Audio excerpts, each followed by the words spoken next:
शुरुआत करते हैं सत्ता के नंबर गेम से, जिसमें 5वें चरण की वोटिंग के बाद अब 543 सीटों में से 428 सीटों पर वोटिंग हो चुकी है। मतलब करीब करीब 79% सीटों पर चुनाव खत्म हो चुके हैं। अब सिर्फ 21% सीटों पर वोटिंग बाकी है। बची हुई 115 सीटों के लिए अब 10 दिनों का चुनाव प्रचार बाकी है। 1 जून को आखिरी चरण की वोटिंग है। 4 जून को काउंटिंग को मिलाकर अब चुनाव की प्रक्रिया में सिर्फ 15 दिन का वक्त बाकी है। 15वें दिन रिजल्ट आ जाएगा। वोटिंग के लिहाज से देखें तो 5वें चरण का चुनाव वीआईपी राजनेताओं का रहा। रायबरेली से राहुल गांधी चुनावी किस्मत जो है उनकी आज लॉक हो गई। अमेठी में स्मृति ईरानी और राजनाथ सिंह के चुनावी क्षेत्र लखनऊ में भी आज ही वोटिंग हुई। रायबरेली से कांग्रेस उम्मीदवार राहुल गांधी आज रायबरेली में अलग अलग बूथों पर पहुंचे, वोटिंग की जानकारी ली। कई लोगों ने उन्हें मतदान में हो रही परेशानी की शिकायत भी की। राहुल गांधी के साथ बड़ी संख्या में लोग सेल्फी भी लेना चाह रहे थे। रायबरेली दौरे के दौरान उन्होंने पीपलेश्वर हनुमान मंदिर में पूजा अर्चना की। राहुल गांधी रायबरेली के साथ साथ केरल के वायनाड से भी चुनाव लड़ रहे हैं। रायबरेली में राहुल गांधी की टक्कर बीजेपी के दिनेश प्रताप सिंह से है। 2019 में रायबरेली से सोनिया गांधी जीती थी, लेकिन इस बार वो चुनाव नहीं लड़ रहे हैं। राहुल गांधी की तरह स्मृति ईरानी भी आज अपने संसदीय क्षेत्र में रही और उहनिला टीकरा के बूथ संख्या 347 पर अपना वोट डाला। अमेठी में स्मृति ईरानी की टक्कर कांग्रेस के किशोरी लाल शर्मा से। 2019 में स्मृति ईरानी ने अमेठी में राहुल गांधी को हराया।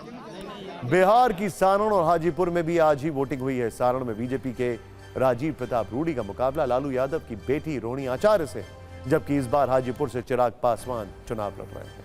हालांकि इन वीवीआईपी और वीआईपी सीटों से ज्यादा चर्चा पश्चिम बंगाल की रही, जहां हुगली में पोलिंग बूथ पर लॉकेट चैटर्जी की तीखी बहस हुई। लॉकेट चैटर्जी का आरोप था कि टीएमसी एजेंट वोटों की चोरी कर रहे हैं, जिसके बाद टीएमसी के कार्यकर्ताओं ने उनके खिलाफ गो बैक के नाम लगाया।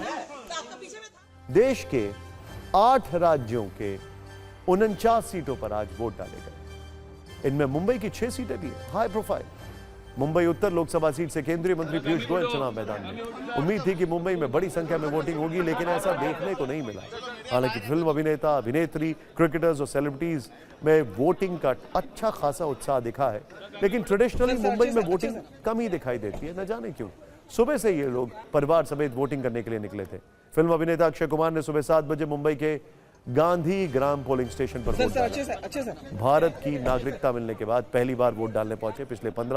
पिछले साल 15 अगस्त को उन्हें भारत की नागरिकता मिली थी। इस दौरान मीडिया से बात भी की और कहा कि उन्होंने विकसित भारत को ध्यान में रखते हुए वोट किया है। उन्होंने कहा कि नागरिकता मिलने के बाद पहली बार वोट करना उन्हें अच्छा लगा।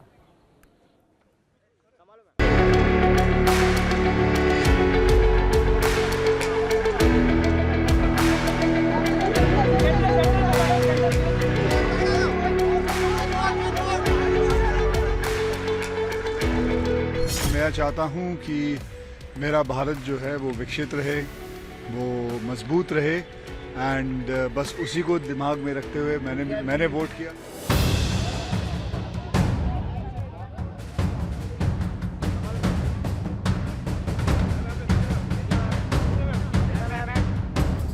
चार सौ पार का सपना जो है डेफिनेटली पार होगा, क्योंकि इतना सब कुछ मोदी जी ने किया पूरा देश के लिए, देश के लोगों के लिए, हर वर्ग के लोगों के लिए, तो क्यों नहीं।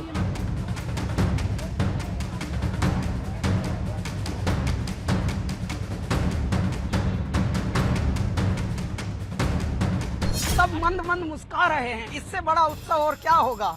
लोग ऐ मेरे भारत, भारत बदल रहा है और इस बदलाव के कारण हैं आप। बस राष्ट्र हित में ऐसे ही जुटे रहिए, वोट करते रहिए।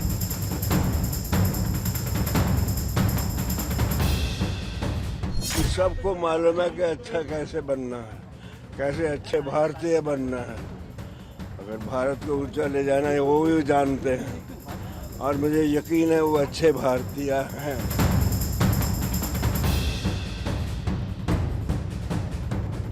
उन्होंने जिना किया है, हमें सबको दिख रहा है, वो बहुत कुछ कर रहे हैं और अच्छे से कर रहे हैं। और उनका जो ध्यान हमारे भविष्य के जनरेशन्स पर है, वो बहुत ही खास बात है उनके बारे में।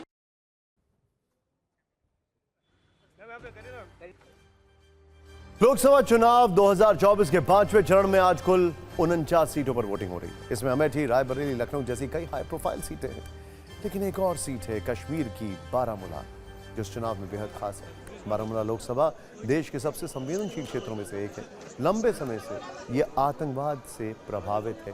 डर और हिंसा के कारण यहाँ लोग वोटिंग से दूरी ही बना के रखते हैं, लेकिन इस बार बारामूला ने पिछले रिकॉर्ड्स तोड़ दिए। 2019 के चुनाव में यहाँ केवल 34.57% वोट पड़े थे, जबकि 2024 में यानी आज शाम 5 बजे 54% से ज्यादा वोटिंग हुई। वोटिंग के ट्रेंड को देखते हुए दावा किया जा रहा है कि इस बार ये 60% से ज्यादा हो सकती है। याद होगा आपको किस तरीके से श्रीनगर में इस बार 33% से ज्यादा वोटिंग हुई, जो पिछली बार सिर्फ 14% थी। अनुच्छेद 370 हटने के बाद वोटिंग परसेंटेज का इस तरह बढ़ना भारत के लिए शुभ संकेत है, जबकि पाकिस्तान के लिए दुख बढ़ाने वाली खबर है।